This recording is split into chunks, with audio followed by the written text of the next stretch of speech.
नमस्कार, मैं हूं अंशुम खान। दिन भर की खबरों में सबसे पहले डालती है नजर आज के मुख्य समाचारों पर। बजट में मजदूरों की अनदेखी पर सीटू का विरोध, पीएम मोदी का जलाया पुतला। विवादित विधायक का बयान, जाट समाज का विरोध प्रदर्शन, कलेक्ट्रेट के बाहर लगाया धरना। 70 साल पुरानी पाइपलाइन से परेशान 4 वार्डों के निवासी, कलेक्टर को सौंपा ज्ञापन। किसानों को डिजिटल पहचान देने का अभियान शुरू, पहले दिन 251 का पंजीकरण। अब खबरें विस्तार से।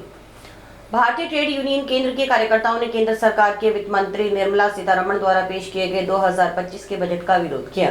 कार्यकर्ताओं का कहना था कि यह बजट मजदूरों, किसानों और गरीबों के खिलाफ है, जबकि यह बजट मोदी सरकार के कॉर्पोरेट मित्रों के लिए लाभकारी साबित होगा। सीटू के शेर सिंह ने आरोप लगाया कि 60 पन्नों के इस बजट में कहीं भी मजदूरों का नाम तक नहीं लिया गया, जो कि उनकी नजर में सरकार की मजदूर विरोधी नीति को दर्शाता है।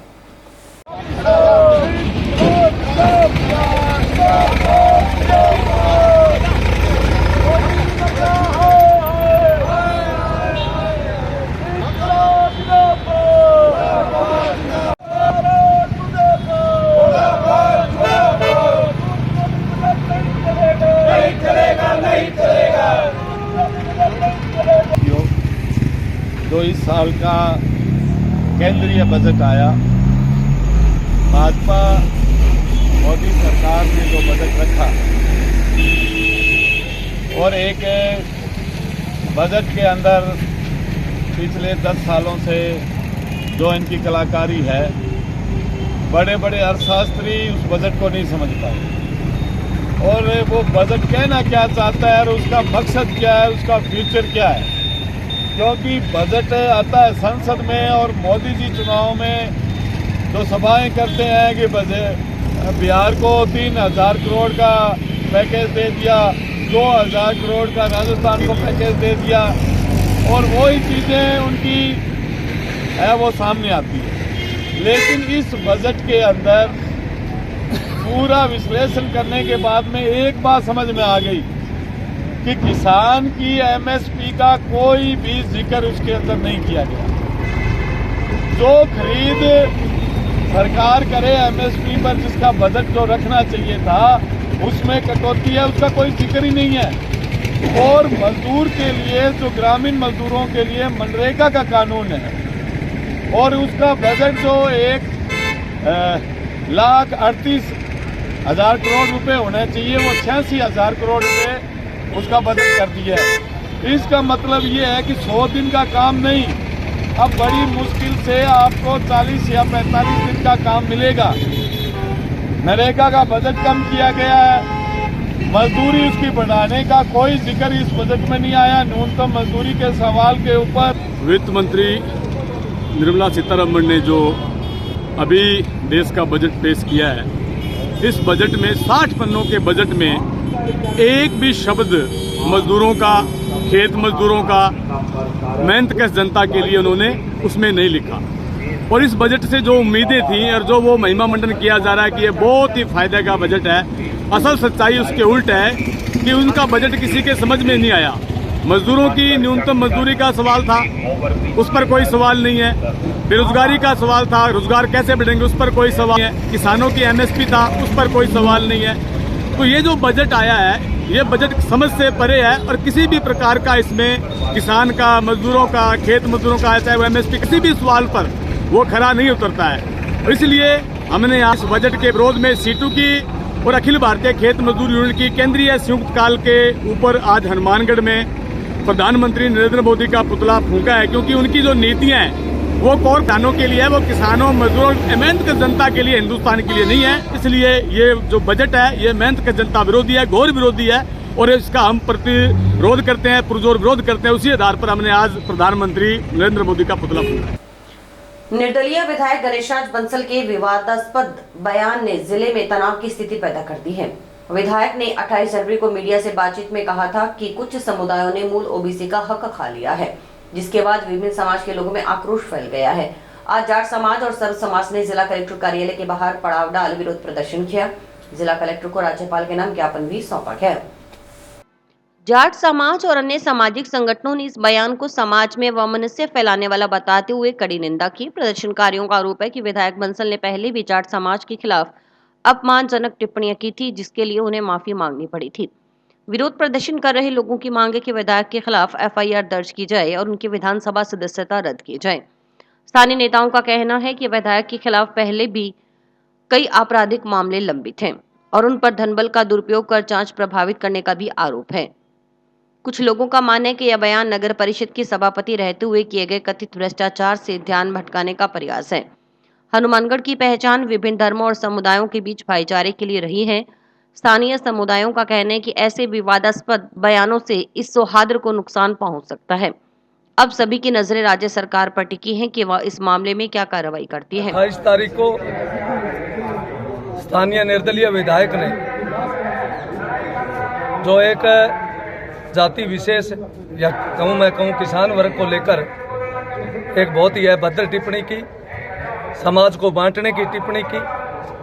हम पूरे हनुमानगढ़ जिले में 36 बिरादरी के लोग और मुख्यतः जो जिनका धंधा खेती है, हम सब मिलकर अपने परिवार का भी पालन करते हैं और इस जिले और प्रदेश और देश के विकास में योगदान भी करते हैं। लेकिन निर्दलीय विधायक द्वारा इस प्रकार बांटने वाला बयान देना निंदनीय है, दुर्भाग्यपूर्ण है। और आज इसी के तहत 36 बिरादरी के लोग, सर्व समाज के लोग सब ने मिलकर तय किया है कि इस बयान का हम विरोध करते हैं और कलेक्टर महोदय को आज एक एप्लीकेशन देकर कि इनके खिलाफ प्राथमिकी दर्ज की जाए और इस तरह समाज को बांटने वाले, समाज में जहर घोलने वाले लोगों के खिलाफ कार्रवाई की जाए। तो कलेक्टर महोदय ने बताया है कि इसकी जल्दी इसके व्यू लेकर और इसकी प्राथमिकी दर्ज की बात पुलिस अधीक्षक से करेंगे।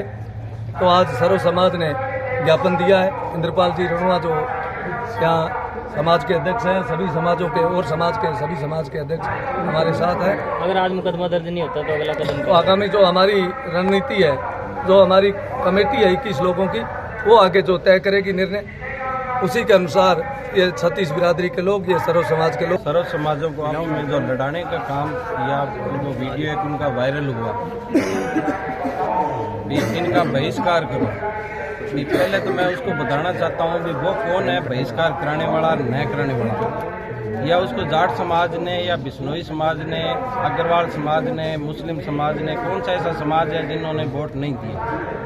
सभी समाज सभी को वोट देते हैं। उस आदमी ने समाजों को आपस में लड़ाने का काम किया है और जगह जगह सर्व समाज की तरफ से उनके खिलाफ ज्ञापन दिया गया। आज सर्व समाज ने इकट्ठे होकर कलेक्टर साहब को, मुख्यमंत्री जी के नाम ज्ञापन दिया और उनके खिलाफ जो एक रावत सर के अंदर एप्लीकेशन लगी हुई है हमारी 29 तारीख को एक जंक्शन थाने में लगी हुई है। अगर उन पर FIR होती है, कलेक्टर साहब अभी बता रहे हैं, अभी SP साहब से बात करके हमें बताएंगे, फिर उसके बाद वो क्या बोलते हैं उस पर निर्णय लेगी हमारी 21 आदमी जो कमेटी है सर्व समाज की। हम आगे की रणनीति वहाँ बैठ के राजकीय बालिका उच्च माध्यमिक विद्यालय पीलीबंगा में वार्षिक उत्सव एवं पुरस्कार वितरण समारोह का आयोजन बड़े ही हर्षोल्लास के साथ किया गया। इस अवसर पर भामाशाह पूर्व छात्राओं और प्रतिभाशाली छात्राओं को प्रशस्ति पत्र और मोमेंटो देकर सम्मानित किया गया। विद्यालय की प्रतिभाशाली छात्राओं ने सांस्कृतिक कार्यक्रम की शानदार प्रस्तुति देकर सभी का मन मोह लिया। विद्यालय परिवार ने मिलकर इस कार्यक्रम को सफल बनाया। इस अवसर पर प्रधानाचार्य सीमा छाम, स्टाफ, विद्यालय प्रबंधन समिति और समस्त शाला परिवार ने उत्साहपूर्वक भाग लिया।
डिजिटल रूप से सशक्त बनाने की दिशा में बुधवार को फार्मर रजिस्ट्री को लेकर जिले में अभियान शुरू हुआ। फार्मर रजिस्ट्री अभियान 31 मार्च तक चलेगा। इसके तहत गुरुवार को हनुमानगढ़ के गुरुसर, संगरिया के मलारामपुरा, पीलीबंगा के लोंगवाला, रावतसर के 22 AG, पल्लू के बरमसर, टिब्बी के शेरिंका, नोहर के चक सरदारपुर और भादरा के साहुवाला ग्राम पंचायतों में शिविर शुरू हुए, जो 7 फरवरी तक चलेंगे। पहले दिन शिविर में 251 किसानों का पंजीयन किया गया, जिसमें 218 किसानों की फार्मर आईडी जनरेट की गई। गौरतलब रहे कि शुरुआत में हर तहसील की एक ग्राम पंचायत में शिविर आयोजित किया जाएगा। उसके बाद प्रत्येक तहसील में 2-2 ग्राम पंचायतों और अंतिम चरण में प्रत्येक तहसील में 5-5 ग्राम पंचायतों पर शिविर आयोजित किए जाएंगे। यह शिविर प्रत्येक ग्राम पंचायत में 3 दिन तक लगेंगे। जिला कलेक्टर कानाराम ने इस अभियान के प्रभावी क्रियान्वयन को लेकर सभी अधिकारियों को दिशा निर्देश दिए हैं। मुख्यमंत्री भजनलाल शर्मा के मार्गदर्शन में यह पहल किसानों को डिजिटल पहचान देने और सरकारी योजनाओं का लाभ उन्हें सीधे पहुंचाने के उद्देश्य से की जा रही है। जिला कलेक्टर ने बताया कि अभियान के अंतर्गत प्रत्येक किसान को 11 अंकों की विशिष्ट फार्मर आईडी प्रदान की जाएगी। किसानों द्वारा यह आईडी बनवाने के लिए आधार कार्ड, जमाबंदी और मोबाइल नंबर की आवश्यकता होगी। भविष्य में किसानों को सरकारी योजनाओं और सेवाओं तक सरल पहुंच के लिए यह आईडी आवश्यक होगी। इसमें पीएम किसान, सीएम किसान सम्मान निधि योजना और कृषि विभाग की अन्य योजनाओं का लाभ प्राप्त करने में भी सहूलियत मिलेगी। कई वार्डों में पीने के पानी की पाइपलाइन बदलने की मांग को लेकर स्थानीय निवासियों ने अतिरिक्त जिला कलेक्टर को ज्ञापन सौंपा। दुर्गा कॉलोनी, मुख्य बाजार और आसपास के वार्ड नंबर 17, 18, 19 और 48 के लोगों का कहना है कि यहाँ 50 से 70 साल पुरानी लोहे की पाइपलाइन बिछी हुई है। पुरानी पाइपलाइन में जगह जगह जंग लग चुकी है और लीकेज की समस्या है। इससे लोगों को दूषित पानी मिल रहा है, जो उनके स्वास्थ्य के लिए खतरनाक है। साथ ही पानी की बर्बादी भी हो रही है। वर्तमान में इन वार्डों में सीवरेज का काम चल रहा है, जिसके लिए सड़कें खोदी जा रही है। स्थानीय निवासियों का तर्क है कि अगर इसी दौरान पाइपलाइन भी बदल दी जाए तो भविष्य में दोबारा सड़कें नहीं तोड़नी पड़ेंगी। इससे सरकार का खर्च भी बचेगा और काम भी व्यवस्थित तरीके से हो जाएगा।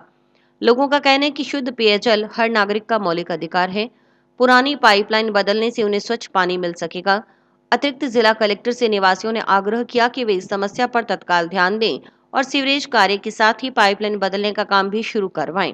इससे न केवल दोहरी खुदाई से बचा जा सकेगा, बल्कि सरकारी धन की भी बचत होगी।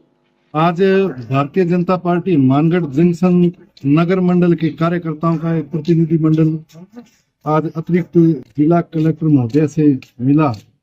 जैसा कि सभी शहरवासियों को मालूम है कि इस वक्त जो शहर में सीवरेज को लेके जो निर्माण कार्य हो रहा है, वो एक तरह से सीवरेज का निर्माण कार्य तो जो सरकार ने तो ये प्लानिंग लेके शुरू किया था भी इससे कोई हम सिस्टम जो ड्रेनेज सिस्टम की व्यवस्था में सुधार करेंगे, लेकिन ये अब ये जो सीवरेज का जो निर्माण कार्य कैंसर है, शहर के लिए कैंसर बन चुका है। जगह जगह से इन्होंने अव्यवस्थित तरीके से पूरे शहर को तहस नहस कर दिया। ये विकास की जगह एक अब ये विनाश ज्यादा नजर आ रहे हैं।